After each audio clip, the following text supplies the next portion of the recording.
manifestou a sua glória, e os seus discípulos creram nele. Pelo sinal da Santa Cruz, livrai-nos Deus nosso Senhor dos nossos inimigos, em nome do Pai, do Filho e do Espírito Santo. Amém. Vamos sentar, amados irmãos. Hoje, então, nesse segundo domingo, chamado assim, domingo depois da Epifania, na liturgia tradicional, a Igreja põe para nossa reflexão, apresenta para nós a terceira grande Epifania do Senhor.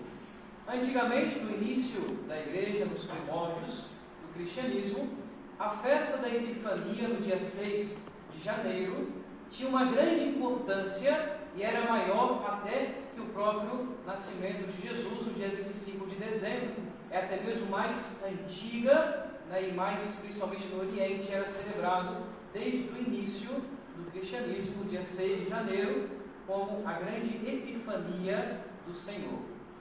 E Epifania significa justamente a manifestação. É Deus que se manifesta, é Deus que se apresenta a nós, mostrando o caminho, mostrando como Ele é, para que nós pudéssemos conhecê-lo, amá-lo e encontrar a nossa salvação. Eram três grandes mistérios, três grandes, digamos assim, epifanias que eram celebradas nesse dia 6 de janeiro. A mais famosa, a primeira delas, que ainda nós conservamos no dia 6 de janeiro, é justamente a Epifania do Senhor nos Reis Magos, a estrela do Oriente que veio conduzindo aqueles sábios para que eles pudessem então se aproximar do menino Deus, como que mostrando a grande vocação de Deus também para os pagãos, para todos aqueles que não faziam parte do povo eleito, o povo que recebeu a instrução, que recebeu a Sagrada Escritura, a revelação de Deus. Deus mostra que a salvação também é para aqueles outros povos do mundo inteiro. Então a igreja viu desde o início a vocação universal, a salvação de toda a humanidade, nesse simples ato dos Reis Magos que vieram seguindo a estrela para adorar, para encontrar o menino Deus, o Salvador do mundo. Portanto, foi a primeira manifestação de Deus, manifestação de Jesus. Jesus, quando nasceu, veio no meio da noite, no meio do silêncio. Então, no início da igreja, a liturgia também conservava no mistério o nascimento de Jesus e celebrava mais a sua primeira aparição, a sua primeira manifestação solene diante dos três Reis Magos. Depois a igreja celebrava também nesse dia 6 de janeiro a segunda grande manifestação de Deus, a segunda Epifania, que aconteceu no dia do batismo de Jesus no Rio Jordão. Porque nesse momento do batismo de Jesus, acontece que Deus se manifestou como Ele é, no seu interior. Foi a primeira vez que Deus se manifestou de fato como a Trindade, como Deus Pai, Deus Filho e Deus Espírito Santo. Três pessoas realmente distintas que são o único Deus verdadeiro. O único Deus em três pessoas. O mistério da Santíssima Trindade, que é o principal mistério da nossa fé. Porque nós cristãos católicos, nós conhecemos o verdadeiro Deus como Ele é.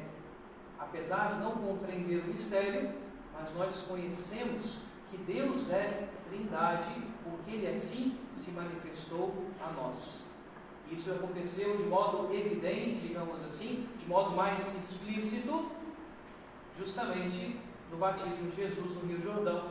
E quando Jesus sai das águas do Jordão, a Santíssima Trindade se manifesta para nós. Deus Pai, na voz que se faz ouvir dos céus: este é meu Filho muito amado, em quem coloquei meu agrado. Deus Filho que estava ali encarnado, Jesus Cristo que saía das águas, e o Divino Espírito Santo que apareceu sob a forma de pomba e repousou em Jesus. Esse grande Epifania, a grande manifestação de Deus tal como Ele é, para que nós pudéssemos conhecê-lo e amá-lo.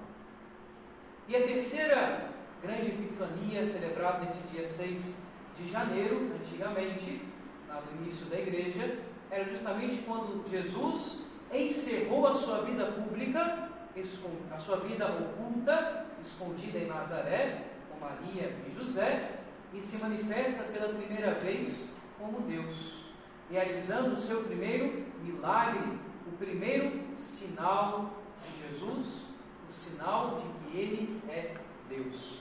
O primeiro milagre de Jesus em Caná da Galileia. E com o passar dos séculos, a igreja foi separando esses mistérios para que a gente pudesse contemplar cada um deles em separado. Porque a festa dos Reis Magos acabou ganhando tanta importância no dia 6 que os outros dois mistérios ficavam escondidos, esquecidos. Então a igreja separou essas festas em 3 festas ao longo desse período da Epifania, para que nós pudéssemos contemplar cada um dos mistérios em separado. E nesse mistério do primeiro milagre de Jesus, as bodas de Caná, a gente pode aprender tanta coisa. O Evangelho de São João é sempre um evangelho cheio de detalhes, rico em detalhes. Cada palavra do evangelista tem um significado, tem um simbolismo, um sentido que a gente pode pegar da teologia e também para a nossa espiritualidade, para que a gente possa aprender cada vez mais, se aprofundar no mistério de Deus e também encontrar exemplos práticos para a nossa vida cristã. Em especial, porque infelizmente nós não podemos ficar aqui a noite toda na contemplação deste mistério, gostaria de pegar para a nossa reflexão 2 personagens do Evangelho de hoje, para que a gente pudesse meditar, compreender um pouco a teologia por trás e também aplicar para a nossa vida espiritual. Primeiro, o grande personagem que tem o maior destaque depois de Jesus nesse Evangelho é justamente a sua mãe, Nossa Senhora. Tanto é que ela é que foi a primeira convidada para esta festa de casamento. Exatamente porque ela foi convidada, então Jesus também foi convidado, porque como era filho de Maria, então ele também foi convidado para participar daquela festa. E aí vem a primeira coisa que a gente pode tirar de lição para o nosso evangelho, para a nossa vida espiritual, que se a gente quer ter Jesus presente na nossa vida, sobretudo presente nas nossas famílias, porque Jesus veio santificar as nossas famílias, principalmente nas bodas de Caná com a sua presença, a gente primeiro deve convidar Nossa Senhora. Convidando Maria, especialmente através da oração em família, invocando Nossa Senhora, a oração do terço juntos, a oração da consagração a Nossa Senhora antes de dormir, invocando a Virgem Maria, nós também convidamos Jesus para estar presente, santificando as nossas famílias.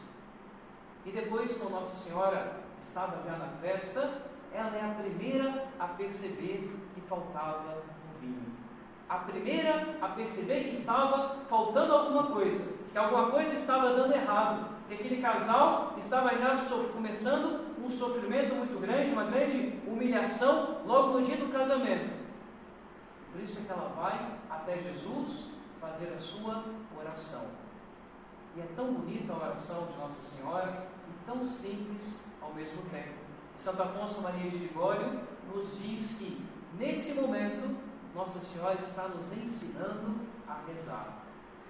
Quando a Virgem Maria chega para Jesus e diz: eles não têm mais vinho, foi uma grande oração de Nossa Senhora, porque ela chega para Jesus com confiança e apresenta o problema, apresenta a dificuldade.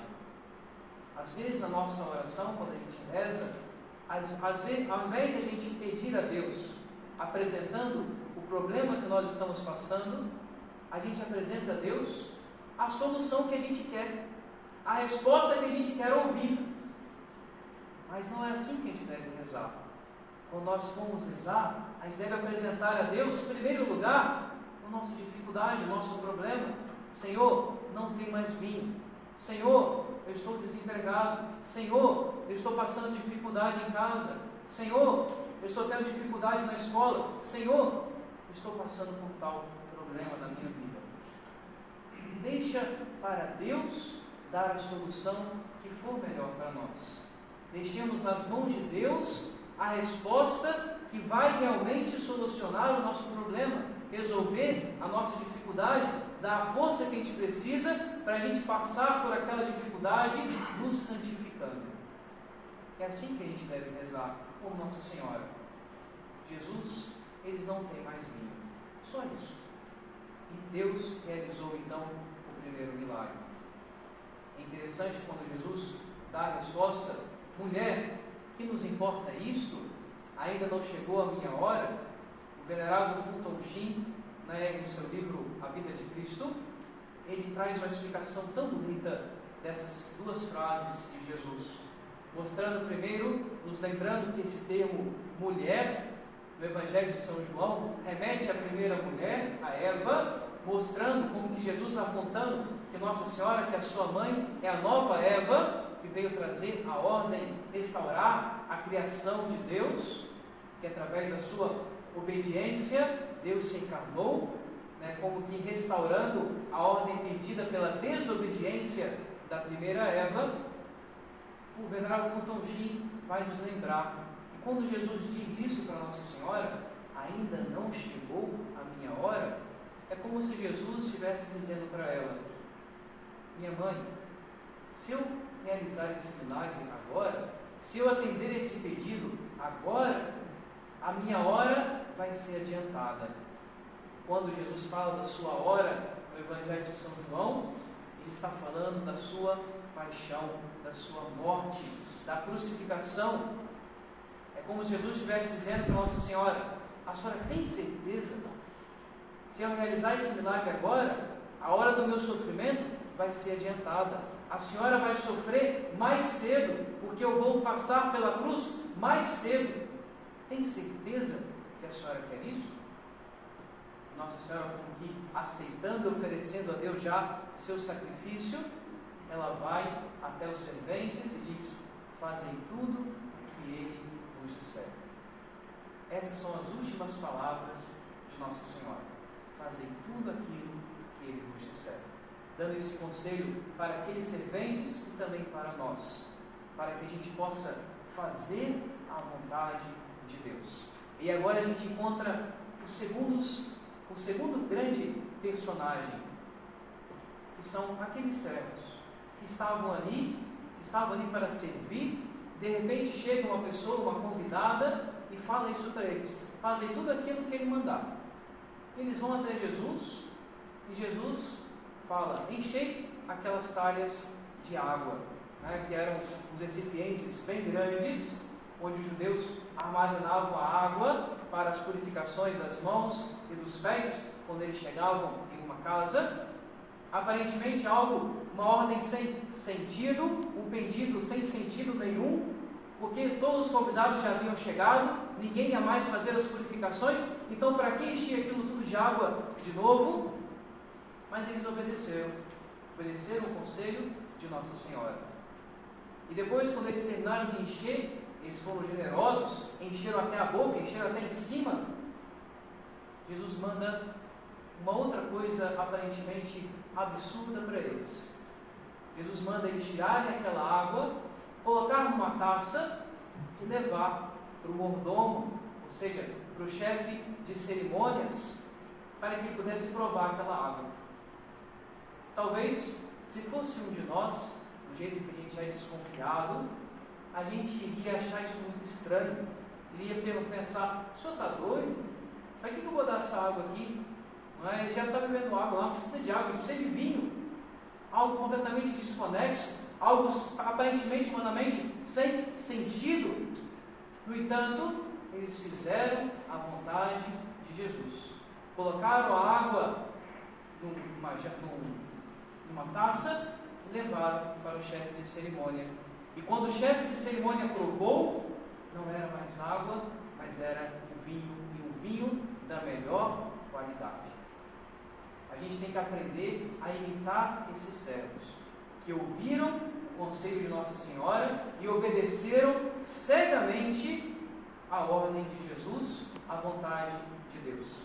Porque às vezes a vontade de Deus para nós é algo um pouco estranho, é algo um pouco aparentemente sem sentido para nós.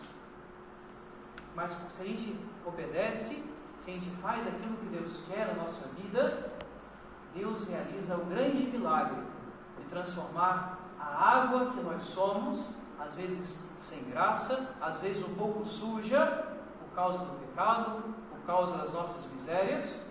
Ele consegue transformar essa água num vinho puríssimo, de melhor qualidade, em grandes santos. Então, que a gente possa olhar para esses dois personagens do Evangelho de hoje, dessa grande manifestação de Jesus, e aprender com Nossa Senhora a fazer a nossa oração, a ter confiança nela, que alcança de Deus até mesmo a grande mudança, o grande adiantamento da hora que Deus tinha marcado para o seu sofrimento. E que a gente também aprenda daqueles servos a fazer sempre a vontade de Deus na nossa vida. Por mais que a gente não compreenda no momento o que está acontecendo, Deus que está nos conduzindo e Deus que vai realizar um grande milagre da nossa santificação, da nossa conversão, para a gente um dia alcançar a vitória e a paz na graça do céu. Peçamos em tudo isso a Virgem Maria nessa Santa Missa e que ela nos ajude a alcançar cada vez mais a nossa santidade. Em nome do Pai, do Filho e do Espírito Santo. Amém.